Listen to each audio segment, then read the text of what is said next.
प्रस्तुत है मुंशी प्रेमचंद की लिखी कहानी बेटों वाली विधवा का सारांश। एक शादीशुदा स्त्री का जीवन हमेशा उसके पति और बच्चों के इर्द गिर्द ही घूमता है।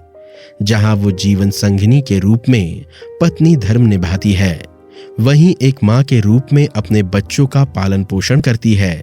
पति के जीवित रहते तक तो एक स्त्री को पूरे परिवार के साथ साथ समाज में भी बहुत आदर और सम्मान मिलता है, परंतु पति के देहांत के बाद वो परिवार और समाज उससे गैरों की तरह व्यवहार करने लगता है।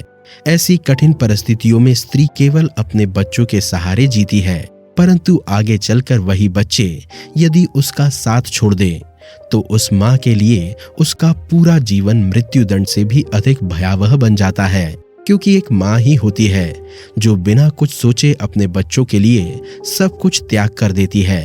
अपने जीवन का हर पल अपने बच्चों के लिए खुशी ढूंढने में निकाल देती है।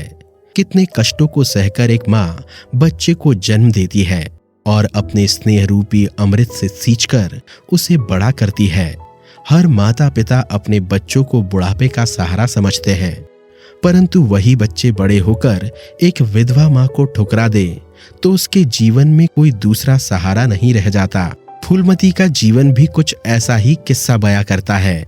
4 बेटों की मां होने के बावजूद उस विधवा मां का कोई सहारा न था। फूलमती अपना मातृत्व पूरे दिल से निभा रही थी, क्योंकि मां तो आखिर मां होती है।